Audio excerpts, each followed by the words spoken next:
Hello folks, ReverendCrystalCox, Goddess Church, Port Townsend. To donate to our church, bbgoddesschurch@gmail.com. And we're reading PTSD by Cathy O'Brien. PTSD, A Time to Heal. We're on page 46, and it's called Well-Being and Being Well.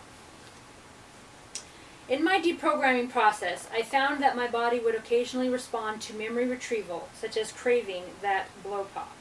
So memory retrieval will crave certain foods. I learned the ins and outs of my brain as well as how to interact with my body. Occasionally this would result in temporary histamine overproduction. I've had that. A momentary body memory of a physical experience.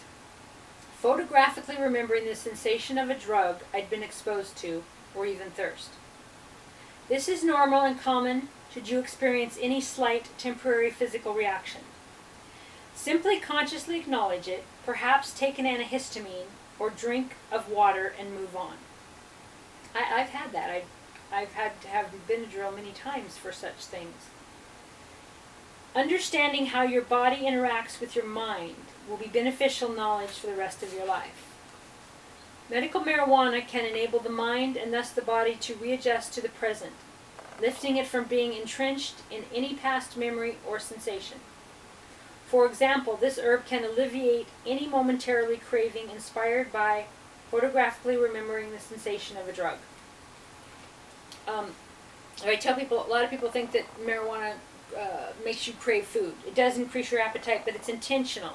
And I've used it for dry fasting for the opposite effect. So, cannabis leading to other drugs is a misnomer. For those seeking association with life rather than running from it, the sense of well-being it stimulates in the brain inspires well-being in the body. Another example of how our minds and bodies interact may be that people oftentimes come down with a cold during their vacation. It is as though working harder in order to prepare for time off has brought it on, when in fact it is simply having time off that does it. And we've been doing this in mass, right? With the great well, I don't want the videos in this channel to get shut down, but we've been experiencing a time through force, really, as a society as a whole, to step outside of linear time, step out of jobs, step out of the regular routines, and it changes the programming. And having time off, people will get sick, they'll get angry, they'll get all of their stuff that needs to be purged in order to integrate who we are as a part of Ascension is part of this last year of 2020 that is needed to clear that energy out. You need time off from your regular routine. So wow, right? Schools, holidays, sports, jobs, everything. Boom, done. Stop. The spell's over. The program stops. It's awesome. Okay. Due to the reality of this phenomena, I choose to not have time for a cold ever, and rarely ever get one. Okay, this is akin to the military special forces program of no time to bleed. It actually slows heart rate and blood flow in order that an assignment be completed before physical acknowledgement of a cut, bullet, or pain occurs. Okay. So if you're going through a ton of trauma for years and years and years and years, you don't actually feel it until you're out of the trauma. I've recently had some relief, right? I've lived in a car for 5 years. I've recently had relief with being able to have my own church space so that I can spend a lot of time doing what I love, and I can have different access, and I can, wear clean clothes, and I can live a different life. And once I got the relief, I felt the pain. I felt the fear. I felt the physical pain. All of it came back. All of it came because my body was holding it through the trauma. When I found a place to rest and speak, time out, peace, then it brought all those symptoms forward to be cleared. So it's the peace. It's when it's finally over. And that's what people that are like chronically homeless and stuff, 5, 10, 20 years, and it just goes on and on and on. And you think, well, how can they do it? They're barely walking. How are they still, moving along? Well, they're not. They're disassociating from the pain from the body because of the trauma. And they're using this human nature as part of their mind control that they did to people. Okay, understanding this brain mechanism can be a convenience and serve as an instantaneous pain management. It is also a martial arts maneuver as well.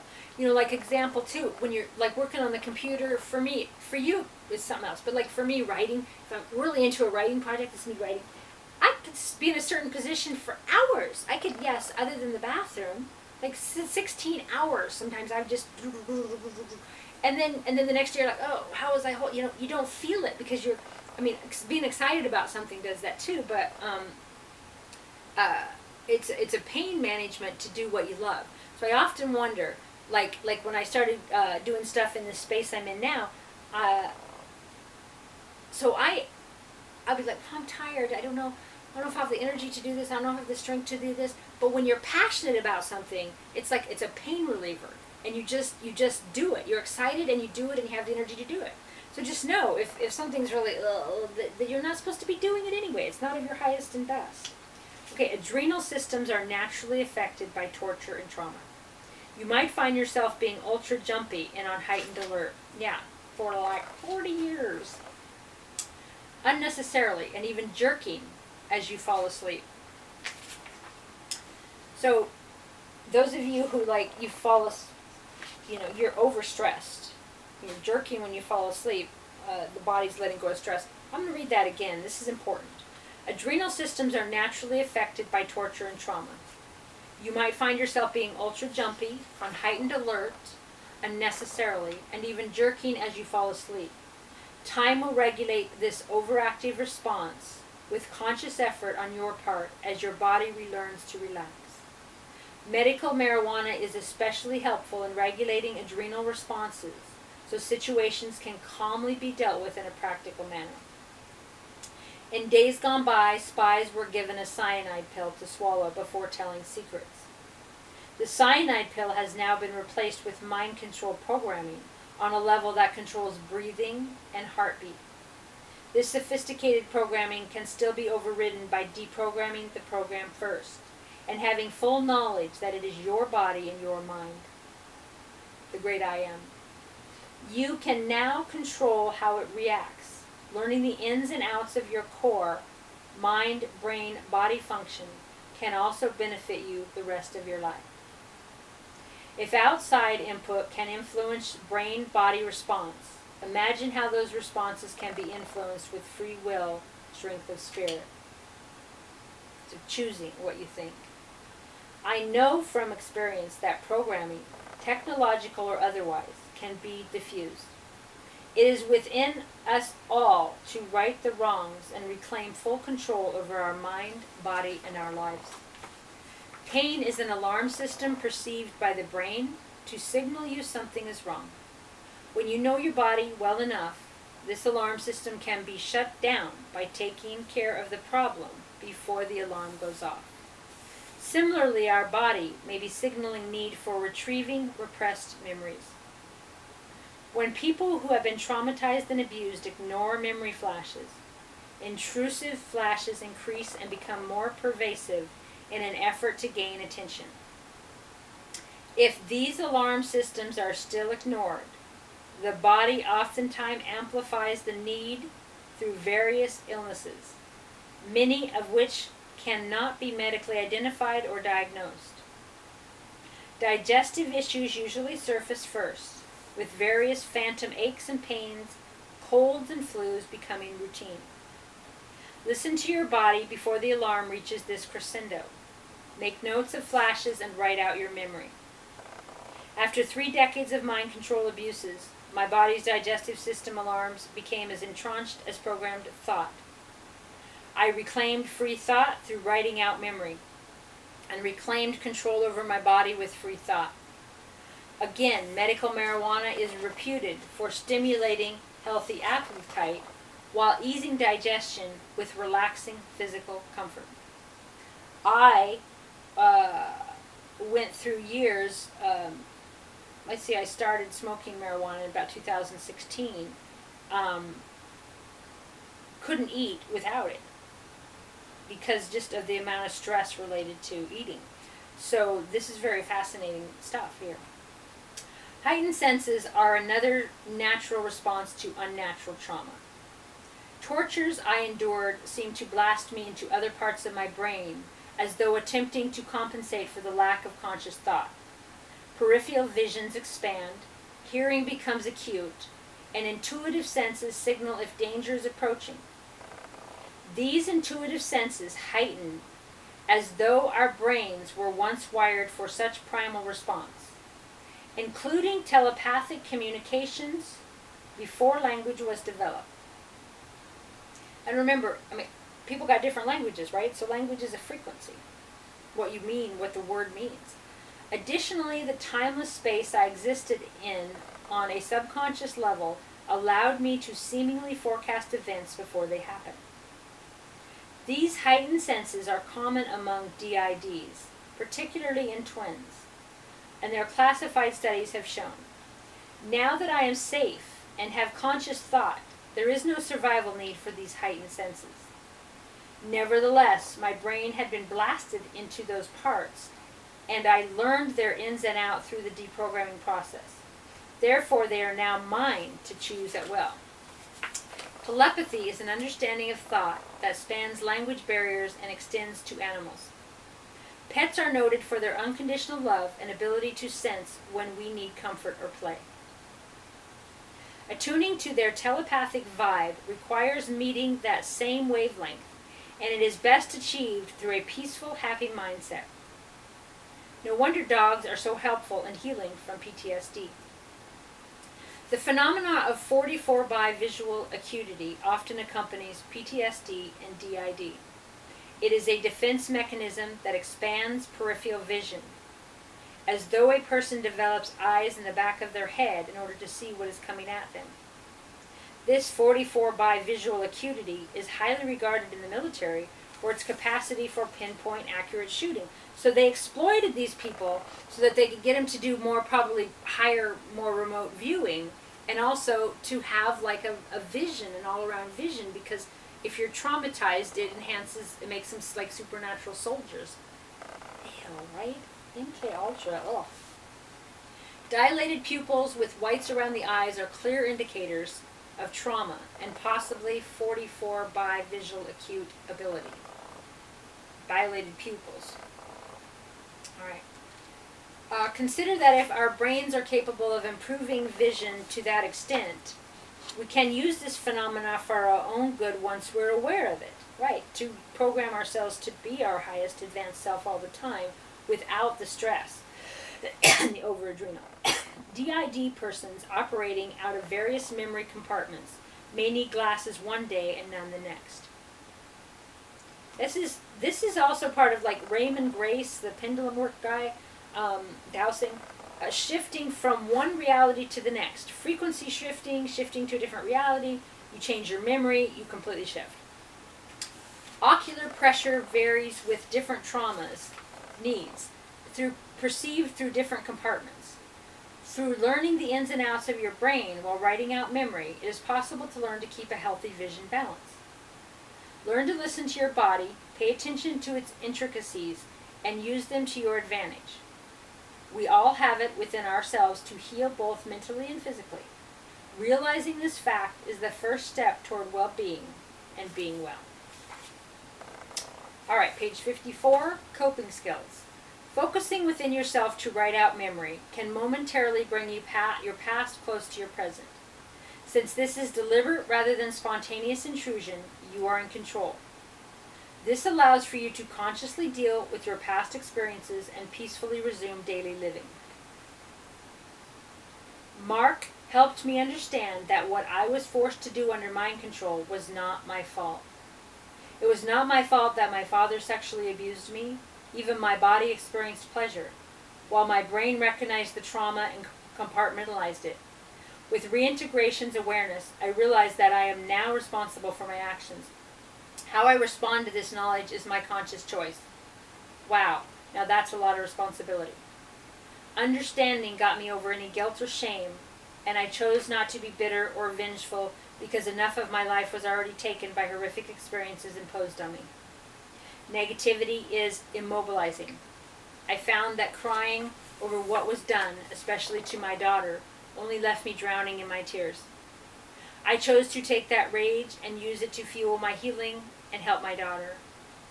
Turning negatives into positives became important for fully healing. Love is the most powerful force in the universe, and I chose to move forward with love for my daughter rather than bitterness for my abusers. Mark taught me at the onset of my healing process to voice no negatives without solution. And they spell solution capital S-O-U-L, so soul, and then U-T-I-O-N. Thinking on that a moment and taking in the depth of it, think on it and take in the deep meaning. So I'll read that again. Voice no negatives without solution. Thinking of a solution is a brain exercise in itself. So you're going, okay, well, what's the solution? Or what would it take to? It is far easier to complain than to think in terms of a solution. Thinking of a solution helped reroute my brain paths. It has also taught me to choose my thoughts rather than go down the rabbit hole of negativity. That rabbit hole of negativity can be like a black hole that starts sucking in every aspect of life. Choose not to think negatively. Rise above it before slipping in. After applying these techniques to writing out your memory, it will be easier to understand that you too can choose and control your thoughts. The more you practice choosing thoughts, the easier it will become. Experience will automatically teach you the ins, outs, and pathways of your mind from a personal inside perspective. Learning to choose your own thoughts can then expand to choosing not to have nightmares. Since writing out memory, my brain has no need to send alarm signals through night terrors. Still, an occasional nightmare might slip in from memory fragments or calendar dates. Even in my sleep, I choose to shut them off or wake myself up enough to make a note of them. Making notes shuts nightmare alarms off so you can peacefully go back to sleep, the same way it shuts off intrusive memory flashes so you can go about your daily business. I find this, quite often with epiphanies or ideas or poems or writings. I'll have something come up and I'll go over it and over and over because I'm like trying to remember it for the morning. But if I just turn the light on, sit up and write it out and go back to sleep peacefully. Okay, like all brain exercises, the more you practice, the easier it becomes. Sleep deprivation for maintaining me under robotic mind control systematically disrupted sleep every 2 hours, where I did not dream at all for over a decade. This external level of control, when deprogrammed, allowed me easy access into my dreams through knowing the ins and outs of my brain. Similar to the way my mind developed heightened senses to make up for lack of thought, much of my dream state is now heightened by intuition. This allows for profound insights that pleasantly enhance daily life, along with conscious, logical choices. Wisely avoid contact with abusers. Rather than confront my father like archaic counseling methods suggest, I chose to stay away from him. No letters or text, no phone call, and certainly no contact. This allowed for my brain to continue its healing path and made it much easier to stay lifted from entrenched pathways and ruts. Posting reminders is so very helpful. Take, for example, that phrase, voice no negatives without a solution. Post it on your mirror, your refrigerator, or wherever you will see it often. Read it consciously. Leave it up for so long that you do not even read it anymore, or so you think. Your subconscious still sees it and takes it in deeply. It then becomes a subconscious driver in applied knowledge. It is like consciously choosing your own program. When in doubt, don't is a helpful phrase that reverberates throughout during the healing process. It helps you to gain insight into your own inner fragments and structures. If you have a doubt, there is something inside that disagrees, and it may be the very thing to save you from making horrific mistakes, such as contacting an abuser. Consider other perspectives. That's in quotes. So that's another good one. When a compartment in the brain develops to deal with abuse again and again as needed, as with the case of my father's sexual abuse, all that compartment knows is sexual abuse. When the neuron pathways open back up and the proverbial walls come down, that sexual knowledge is merged into the rest of the brain. Imagine for a moment your brain as a pie graph. Each abuse creates a different compartment, a different slice of that pie. All each compartment knows is the trauma that created that slice to begin with. As more and more trauma occurs, more and more pieces of that pie are wedged. The common meeting point for all those wedges is the pinpoint middle, you, core you. As those neuron pathways open through writing out memory, more and more wedges merge back into the whole until it is fully that pinpoint middle you.